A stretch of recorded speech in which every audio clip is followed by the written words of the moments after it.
नमस्कार, स्वागत है आप सभी का रैंकर्स एजुकेयर के इस ऑनलाइन लर्निंग प्लेटफॉर्म पे। तो आज हम देखने वाले हैं साइंस के मोस्ट एक्सपेक्टेड क्वेश्चन का जो पार्ट 2 हमारा रहने वाला है। प्रीवियस में हमने कुछ क्वेश्चंस देखे थे, उनके एनालिसिस किए थे और आपको बोला गया था कि उनके जो भी ऑप्शंस हैं उनको कमेंट सेक्शन में आके कमेंट कर दीजिए, ठीक है। तो कुछ उसी प्रकार से आज का भी ये क्वेश्चंस हम लोग करने वाले हैं, क्वेश्चंस देखने वाले हैं, उसके बारे में एनालिसिस करने वाले हैं और जो भी उसके कमेंट्स होंगे, जो भी इसके आंसर होंगे, आप कमेंट करेंगे, ठीक है। मैं सिर्फ क्वेश्चंस दिखाऊंगा, क्वेश्चंस के बाद उनके एनालिसिस कराऊंगा। जो सही कमेंट होगा, सही आंसर होगा, वो आप कमेंट बॉक्स में आके कमेंट करेंगे, ठीक है। जिन बच्चों को इनके नोट्स चाहिए कि सर पीडीएफ मिल जाए, नोट्स मिल जाए, तो वो नीचे कमेंट कर देंगे नोट्स करके, मैं उनको नोट्स प्रोवाइड कर दूंगा, ठीक है। तो चलिए शुरुआत करते हैं, लास्ट तक जुड़े रहिएगा सेशन के, ताकि जो भी मोस्ट एक्सपेक्टेड क्वेश्चंस हैं वो पूरा का पूरा आप एनालिसिस कर पाए, पूरा का पूरा देख पाए, क्योंकि आपका जो पेपर है वो बहुत ही नजदीक आ चुका है। तो कोई भी क्वेश्चन, कोई भी टॉपिक स्किप मत कीजिएगा। चलिए, तो वीडियो के अंत तक जुड़े रहिएगा। स्टार्ट करते हैं अपना पार्ट 2। सबसे पहला क्वेश्चन पूछा गया बच्चा कि the gas which is mainly responsible for global warming is, यानी कि वैश्विक ताप वृद्धि के लिए मुख्य रूप से जिम्मेदार गैस कौन सी है। ऑप्शन ए है हमारा नाइट्रोजन, ऑप्शन बी है कार्बन डाइऑक्साइड, ऑप्शन सी है ऑक्सीजन एंड ऑप्शन डी है हाइड्रोजन। तो आइए कुछ गैसेस के बारे में देखते हैं जिनका इंपैक्ट हमारे एनवायरमेंट के ऊपर पड़ता है, ठीक है। यहाँ एनवायरमेंटल इशू की बात करें तो कुछ एनवायरमेंटल इश्यूज बताए गए हैं, जैसे कि ग्लोबल वार्मिंग हो गया, ओजोन डिप्लेशन हो गया, एसिड रेन हो गया एंड इनकम्प्लीट कंबशन हो गया। तो बेसिकली 4 एनवायरमेंटल इशू बताए गए हैं और इन चारों में से कोई ना कोई एक क्वेश्चन आपके पेपर में एग्जैक्टली आपको देखने को मिलेगा, ठीक है। तो वीडियो को मैं बार बार बोल रहा हूं कि लास्ट तक देखना, स्किप मत करना, सारे पॉइंट्स को कवर करते हुए चलना है। अब ग्लोबल वार्मिंग यानी कि हमारे अर्थ का जो टेम्परेचर होता है उसके अंदर इंक्रीमेंट होना। ओजोन डिप्लेशन का मतलब क्या होता है? ओजोन परत का, ओजोन लेयर का क्षरण होना, ब्रेकडाउन होना, जो अल्ट्रावायलेट रेडिएशन को डायरेक्ट हमारे अर्थ पे आने से रोकता है, जो कई सारी बीमारियों से हमें बचाने का काम करता है। एसिड रेन की बात की जाए तो मुख्यतः इसमें कौन सी गैसेज होती हैं, कैसे एसिड रेन का फॉर्मेशन होता है, कहाँ इफेक्ट देखने को मिलता है, सारी चीजें बताऊंगा। और लास्ट है हमारा इनकम्प्लीट कंबशन, ठीक है। सबसे पहले बात करते हैं बच्चा ग्लोबल वार्मिंग के बारे में। तो जो मेजर रिस्पॉन्सिबल गैस हैं वो कौन सी हैं? कार्बन डाइऑक्साइड है और मीथेन है। दो ऐसे गैसेज हैं जो ग्लोबल वार्मिंग का क्या है, रीजन है। अगर हमारे एटमॉस्फेयर के अंदर, हमारे एनवायरमेंट के अंदर CO2 गैस बढ़ती है तो ग्लोबल वार्मिंग भी बढ़ेगा, ठीक है। जैसे कि हम क्या कर रहे हैं, डे बाय डे डिफॉरेस्टेशन करते चले जा रहे हैं, पेड़ों की कटाई चलते जा रहे हैं और पॉपुलेशन क्या हो रही है, डे बाय डे बढ़ती चली जा रही है। हम क्या रिलीज करते हैं? CO2 रिलीज करते हैं और इसी CO2 को बैलेंस करने के लिए कौन है? प्लांट्स हैं। वो CO2 को इंटेक करते हैं, O2 रिलीज करते हैं। बट धीरे धीरे पेड़ क्या होते चले जा रहे हैं, कटते चले जा रहे हैं। तो जिनकी वजह से क्या होगा कि हमारे अर्थ पे बेसिकली जो CO2 का, हमारे एटमॉस्फेयर के अंदर CO2 का जो लेवल है वो बढ़ जाएगा।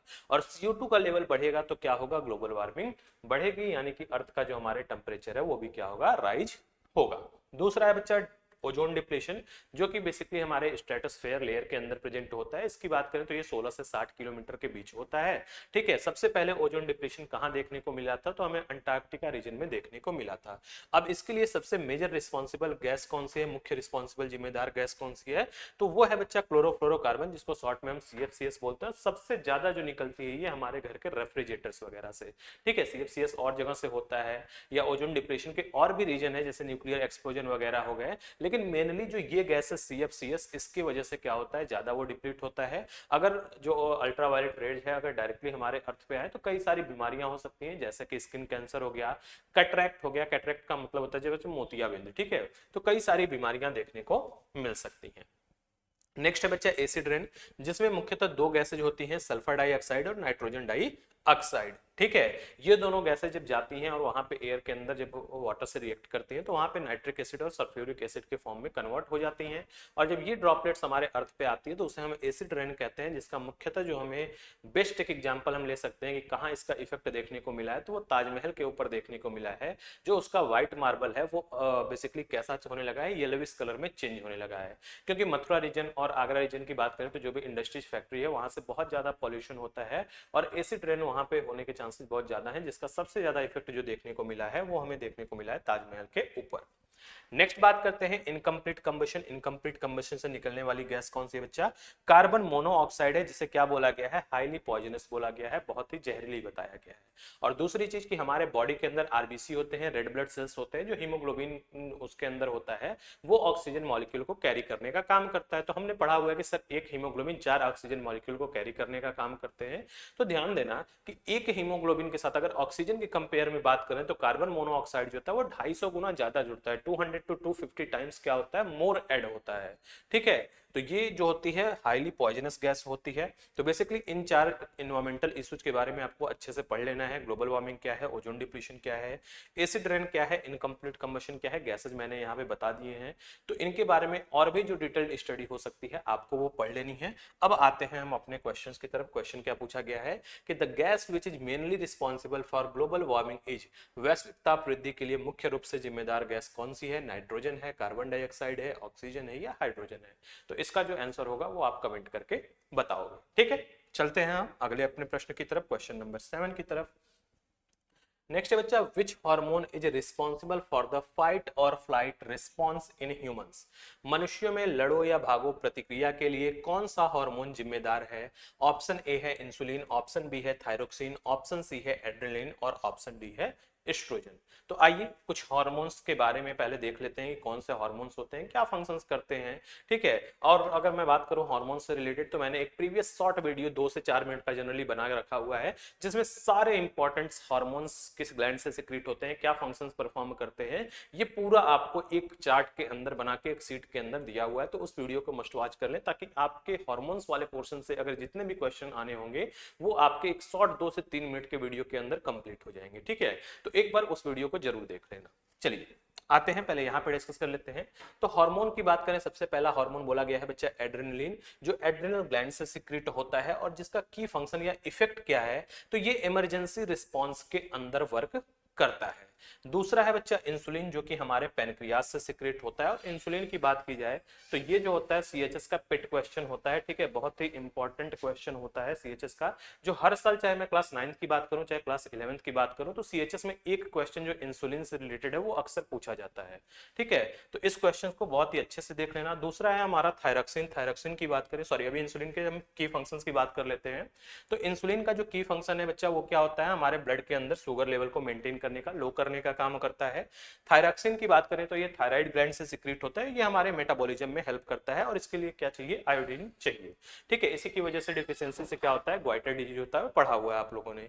नेक्स्ट है ग्रोथ हार्मोन, जिसको शॉर्ट में हम जीएच भी बोलते हैं, जो कहां से सिक्रीट होता है बच्चा, पिट्यूटरी से होता है, जो फिजिकल ग्रोथ के लिए रिक्वायरमेंट होता है या नेसेसरी होता है, जो हमारे बॉडी के ग्रोथ एंड डेवलपमेंट में मदद करता है। और लास्ट है हमारा एस्ट्रोजन, जो कि बेसिकली कहां से सिक्रीट होता है, ओवरी से, जो फीमेल रिप्रोडक्टिव चेंजेस के अंदर यानी सेकेंडरी सेक्सुअल कैरेक्टर के डेवलपमेंट में मदद करता है। तो और भी कई सारे 3 4 5 हार्मोन्स और भी हैं जो आपको पढ़ने हैं। तो मैंने आपको पहले ही बताया कि उस शॉर्ट वीडियो का मैं लिंक आपको डिस्क्रिप्शन में दे दूंगा और वहां जाके आप सारे हार्मोन्स एक बार क्लियर कर लेना, क्योंकि यहाँ पे दूसरा क्वेश्चन है तो उस रिलेटेड हम लेके चल रहे हैं। देखो अब यहाँ पे एक इंपॉर्टेंट चीज बता देता हूँ, अगर मैं बात करता हूँ बेसिकली यहाँ पे एड्रेनलिन के बारे में, तो इसी को बच्चा हम एपिनेफ्रिन के भी नाम से जानते हैं। किस नाम से जानते हैं, इसी को हम एपिनेफ्रिन के भी नाम से जानते हैं। और यह कब वर्क करता है, तो हमने अभी अभी पढ़ा सर, इमरजेंसी रिस्पांस में वर्क करता है, जो हमारे हार्ट रेट को इंक्रीज करता है, हमारे ब्लड प्रेशर को इंक्रीज करता है।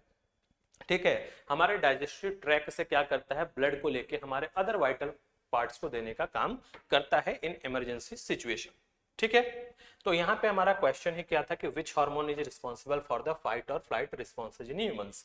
मनुष्यों में लड़ो या भागो प्रतिक्रिया के लिए कौन सा हार्मोन जिम्मेदार है? अब सिंपल सी बात बोली गई बच्चा, फाइट एंड फ्लाइट। ठीक है, यानी कि लड़ो और भागो। अब ये सिचुएशन कब आ सकती है, जब क्या हो, कभी इमरजेंसी आए, जब कोई अचानक से कोई इमरजेंसी आए, तभी ये हमारे बॉडी के अंदर रिस्पॉन्स होगा कि या तो हम उस इमरजेंसी को फेस करें, या तो वहां से स्किप करें, या तो उससे फाइट करें, या तो वहां से फ्लाइट करने, या फ्लाइट करना का मतलब भाग जाना। ठीक है, अभी सपोज आप पढ़ रहे हो, मैं पढ़ा रहा हूं, मान लो कि आपके रूम में एक शेर आ जाए, तो आपके दिमाग में तुरंत 2 कंडीशंस होंगी, या तो आप उससे फाइट करोगे और या तो उस जगह से क्या करोगे, तुरंत फ्लाइट कर जाओगे, तुरंत वहां से भाग जाओगे।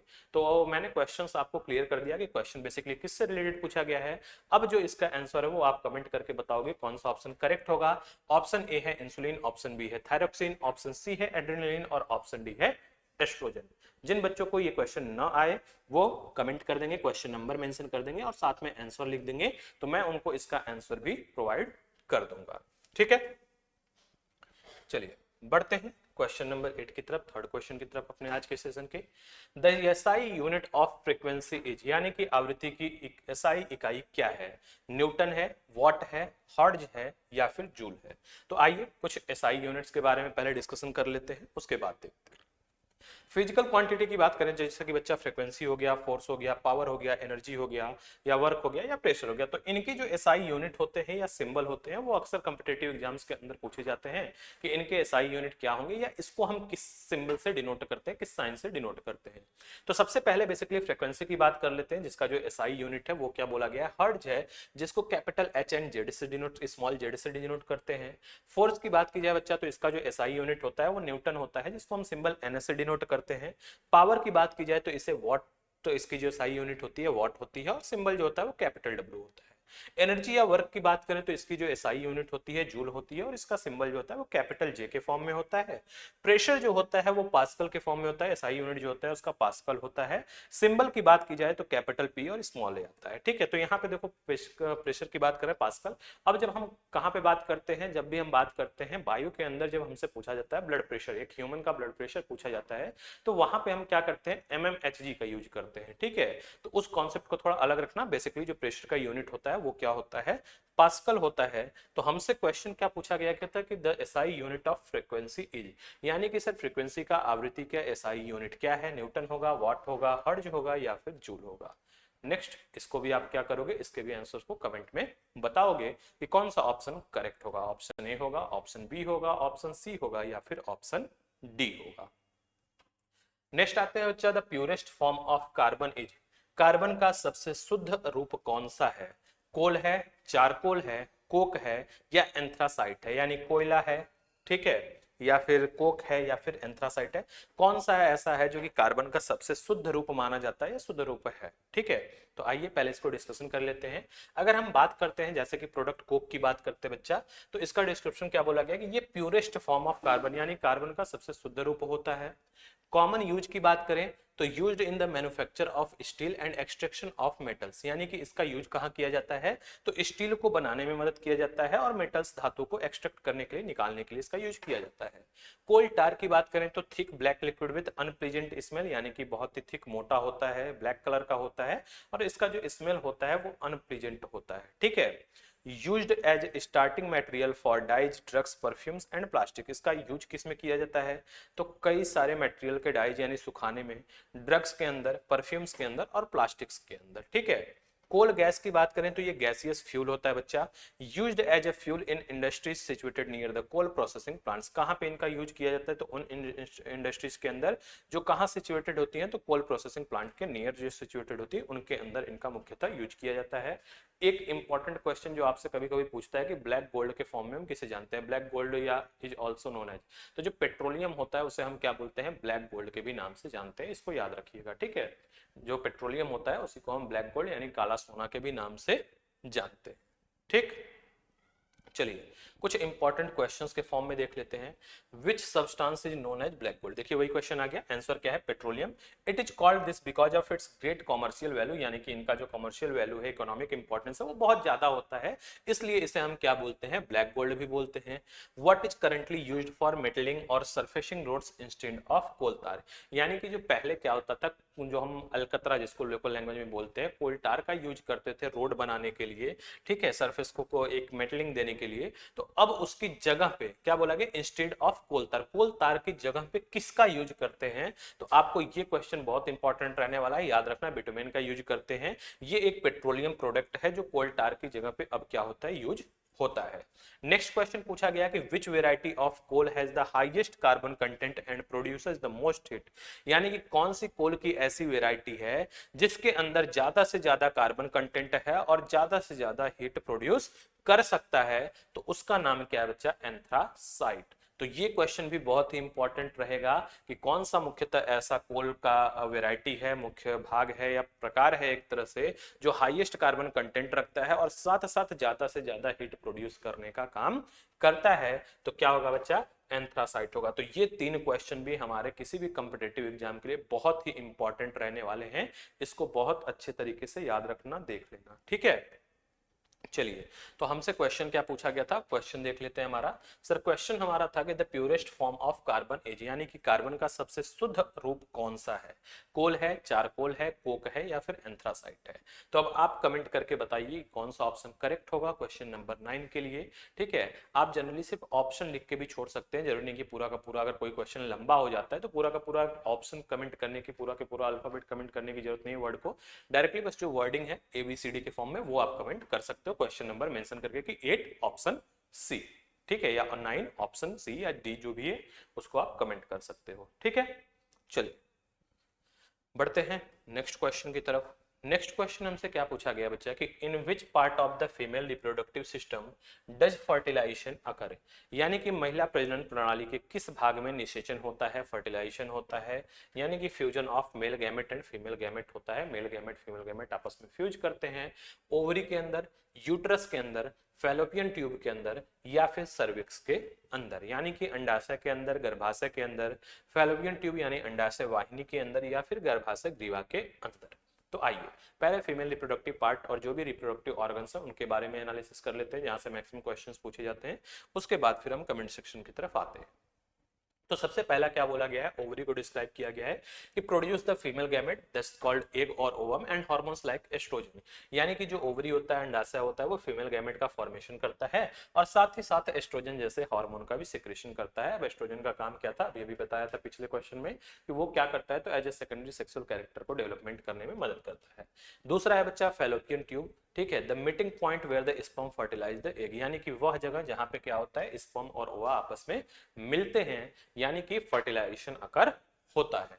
तीसरा है यूट्रस, इसको वॉर्म भी बोलते हैं, the place where the fertilized egg zygote attached and develops into a baby, यानी कि अगर यूट्रस की बात की जाए तो यूट्रस वह रीजन होता है जहां पे जो फ्यूजन के बाद जो जाइगोट बनता है वो आके इम्प्लांट होता है, लगता है, जहां पे जो बेबी का डेवलपमेंट होता है वो स्टार्ट होता है। एक्सटर्नल वर्सेज इंटरनल फर्टिलाइजेशन, दो क्वेश्चंस आपके माइंड में आते होंगे या जनरली आपके एनसीईआरटी में भी मेंशन है कि इंटरनल फर्टिलाइजेशन क्या होता है और एक्सटर्नल फर्टिलाइजेशन क्या होता है। तो इंटरनल फर्टिलाइजेशन जैसे कि बच्चा occurs inside the female body, यानी कि ऐसा निषेचन जो अंदर होता है, यानी कि बॉडी के, फीमेल बॉडी के इनसाइड होता है, तो इसे इंटरनल फर्टिलाइजेशन बोलते हैं, जैसे कि ह्यूमंस के अंदर, काउज के अंदर, डॉग्स के अंदर एंड हेंस के अंदर। एक्सटर्नल फर्टिलाइजेशन का मतलब होता है occurs outside the female body usually in water, यानी कि मैक्सिमम कहां होगा, पानी में होगा, फीमेल बॉडी के आउटसाइड होगा, बाहर होगा, जैसे कि फ्रॉग्स हो गए, फिश हो गए और स्टार फिश हो गए। तो इनके अंदर जो फर्टिलाइजेशन होता है, निषेचन होता है, वो बेसिकली कहां होता है, वाटर के अंदर होता है, ना कि फीमेल बॉडी के अंदर होता है।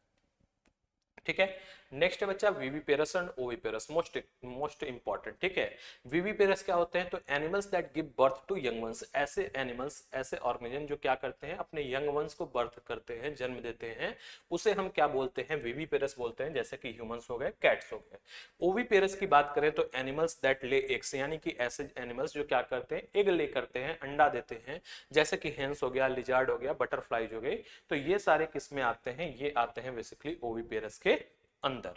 ठीक है, नेक्स्ट बात करते हैं बच्चा, यहाँ पे कुछ इंपॉर्टेंट स्टेप दिए हुए हैं फर्टिलाइजेशन के। तो सबसे पहला जो फर्टिलाइजेशन होता है वो कहाँ होता है, फैलोपियन ट्यूब के अंदर होगा। अब फर्टिलाइजेशन का मतलब क्या है बच्चा, मेल गैमेट और फीमेल गैमेट का फ्यूज होना, male gamete plus female gamete का क्या होना, फ्यूज होना। फ्यूज होके ये क्या बनाएंगे, जाइगोट बनाएंगे। क्या बनाएंगे, जाइगोट बनाएंगे। जाइगोट कैसा होता है, एज ए सिंगल सेल होता है। फिर ये क्या होता है, डेवलप करता है और डेवलप करके डिवाइड करके क्या बनाता है, एम्ब्रियो बनाता है। पहले ब्लास्टोसिस्ट होता है, तो वो स्टेप थोड़ा आगे का है, ये आपको ध्यान नहीं देना है।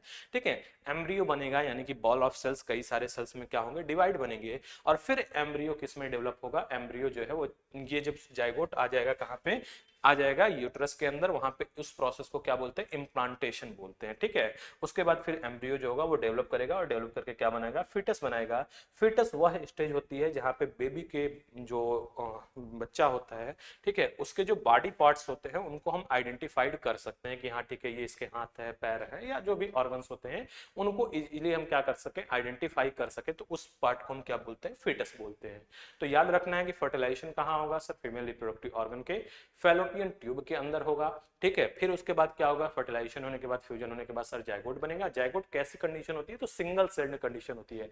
ऐसा मत समझ लेना कि स्पर्म आ रहा है, वो आ रहा है, मिलकर 2 सेल हो गए, ठीक है। जब उनका फ्यूजन हो जाता है तो जो जायगोट बनता है वो कैसा होता है, सिंगल सेल होता है। फिर जो एम्ब्रियो बनता है तो मल्टीपल सेल्स होते हैं। इनके बाद फीटस जो होता है वो क्या होता है, ऐसी स्टेज होती है जहां पे बॉडी पार्ट्स इजीली क्या किए जाते हैं, आइडेंटिफाई किए जाते हैं, ठीक है। तो आइए हम क्वेश्चंस देख लेते हैं कि हमारा बेसिकली क्वेश्चन क्या था।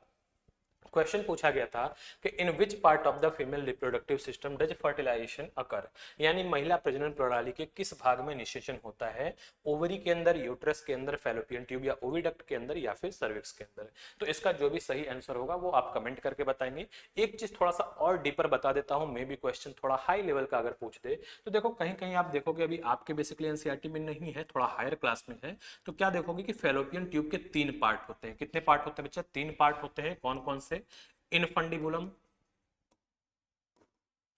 इनफंडिबुलम, ठीक है, एम्पुला एंड इस्थमस, ठीक है, 3 भाग होते हैं।